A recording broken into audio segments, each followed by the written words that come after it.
So we got a by-election coming up in Wakefield, and not just a local by-election. This is a by-election for, well, the MP of Wakefield, because, well, he was caught being a very, very naughty boy. And shall we say, unfortunately, YouTube, I would get quite punished by YouTube if I were to say what he was punished for. Needless to say, it's in the news. You can find out very, very easily yourself if you are so inclined. But needless to say, he was a very naughty boy, to quote, well, Brian's mum from The Life of Brian.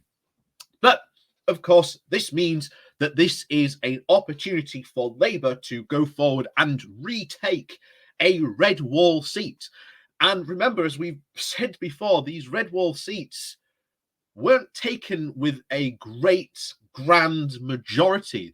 Most of them were 2,000 to 3,000 votes that they were secured by. So these weren't, barn stomping victories.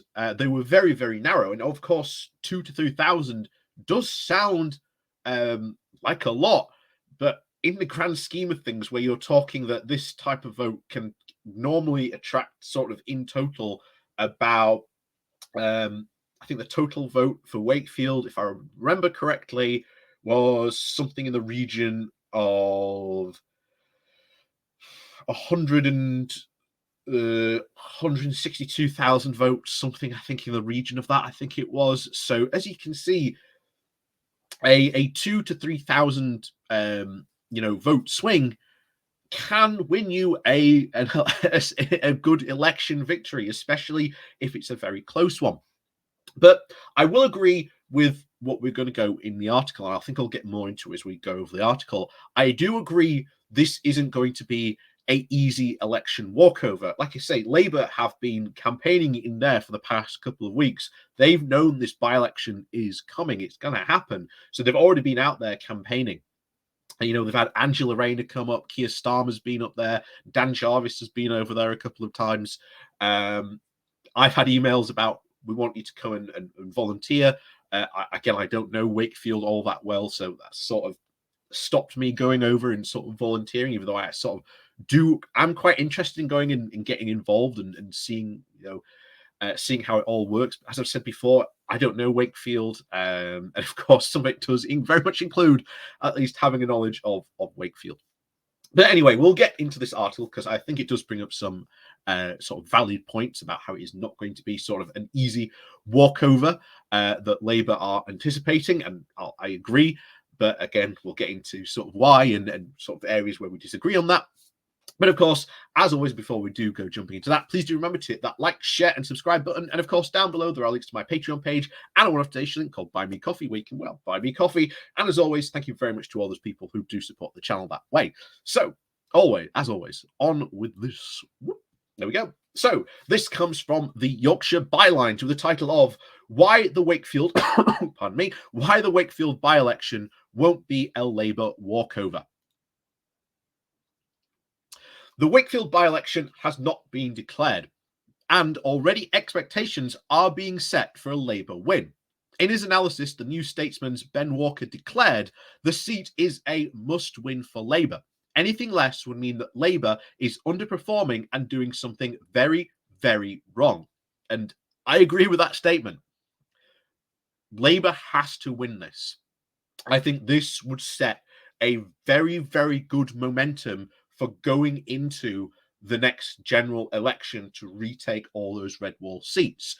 That is an absolute must if Labour is to at least get into power, or we are to at least have some form of coalition government that at least gets the Tories out.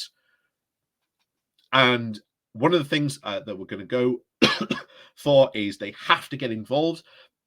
By-elections, especially for oppositions, is sort of quite bad historically, unfortunately. So that Labour's got that going against them. I think they get into that in a bit later. But of course, like I say, re-winning Wakefield would be a very, very good start and a very good starting position for them to go forward and re-win those red wall seats. So anyway, it continues. However, the seat, of course, is far from guaranteed a Labour win. Labour's the Wakefield story is not that far off of the other seats in the Red Wall, and Labour and the Conservatives have been neck and neck there since 2010.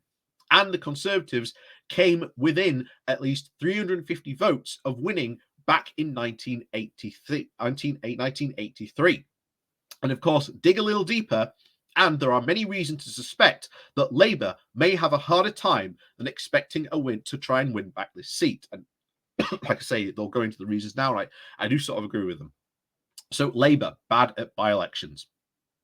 Whatever the leader, the Labour Party has a historically bad record at by-elections, both as defenders and challengers. The party machine is far better and at sustaining longer national campaigns.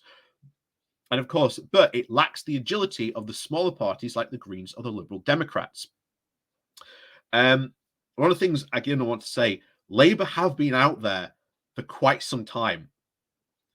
At least whenever they've been able, and of course there haven't been like COVID restrictions in place, they've been out there. Angela Rayner's been over there quite a few times up into Wakefield.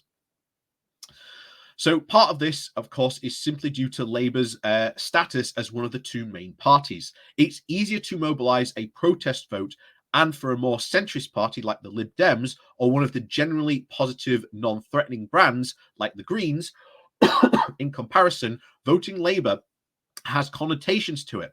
And many voters who are reachable for smaller parties are not so for Labour.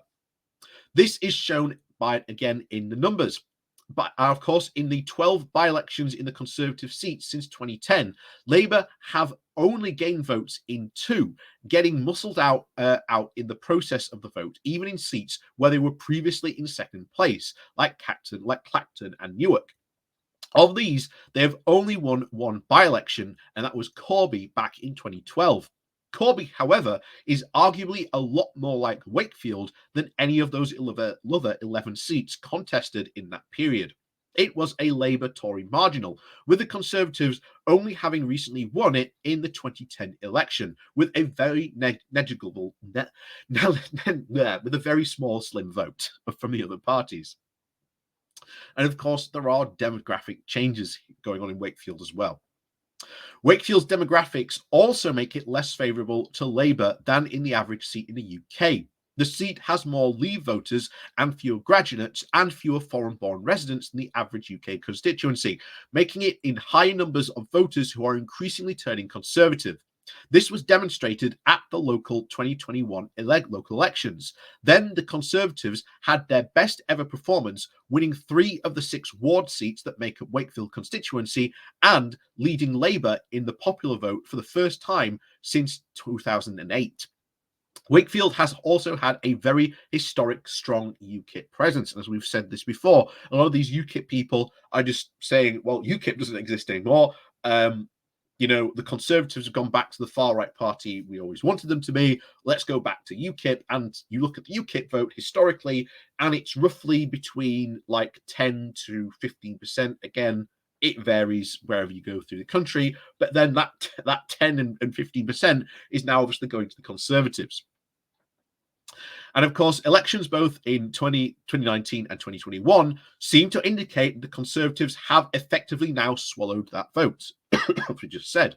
Now, again, there was little sign that Nigel Farage's latest vehicle, the Reform UK Party, has much presence in the constituency, only standing one candidate in all of Wakefield's 21 wards.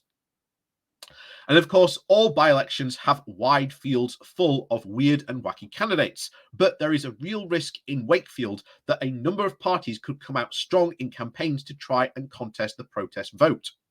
Both the Lib Dems and the Greens have strong local presences in the area, each standing at least 15 candidates in Wakefield's 21 wards. While both parties have typically stayed uninvolved in by-elections like Batley and Spen and Hartlepool, where the Conservatives and Labour were the 2 clear candidates, if for any reason they decide to get involved, they would have the resources to locally run and again gather a decent vote total.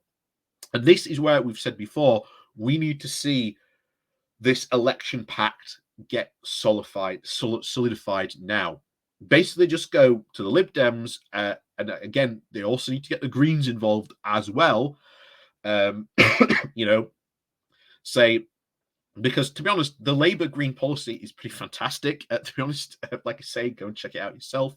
Angela Rayner has done a fantastic job as positioning herself as the Green Chancellor, and she would certainly be the most greenest Chancellor the UK has ever had in some of the stuff that she wants to do. So there is no reason the Greens or Greens couldn't flock or prop up that vote in the Labour in or Lib Dems in whichever seats they may find themselves in.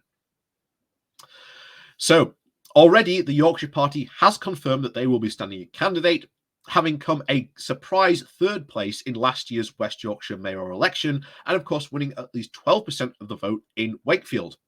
George Galloway, again, has also previously stated that he would stand in a potential Wakefield by-election. While Wakefield, again, is a very different seat to Batley and Spen, it is not implausible, though enough typically Labour voters could lend their support to Galloway. Again, why would you lend your vote to Galloway? Why? And again, thus helping the Conservatives to win the seat. A Labour victory in the Wakefield by-election is far from assured, and while the Conservative popularity has decreased considerably since the 2019 general elections, the seat has a much stronger Conservative tradition than many in the rest of the Red Wall. If Labour does fail to put up a decent by-election operation, or the other parties scoop up the protest vote over Partygate, levelling up all the cost of living crisis, the competition could be a very close one indeed. And that is, of course, very, very much the interesting position we may see here in Wakefield. It is very much a seat where Labour needs to win. I'm not going to cut it either way. Labour needs to win this because this will have a very, very good start for, again, if they can go to the Lib Dems and the Greens, just say, hey, back us, electoral pact, coalition time, they get together, excellent job done. That goes forward to the next general election. Fantastic. As we said before, the Lib Dems should be really concentrating on those seats down south. That is where they could have a massive win and at least definitely turf out many of the Conservatives, especially people like, they're talking even about like Jacob Rees-Mogg being turfed out by a Lib Dem, which would be absolutely fantastic to see. But of course, it does require that electoral pact in that order to happen. So, interesting times definitely ahead. We obviously the date for it hasn't been declared.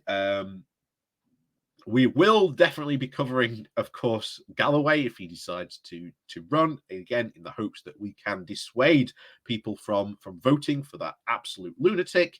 But of course, as always, thank you very much for watching. Please do remember to hit that like, share, and subscribe button. And of course, down below there are links to my Patreon page and a donation link called Buy Me Coffee, where you can always buy me coffee. And as always, thank you very much for watching, and we'll see you all next time.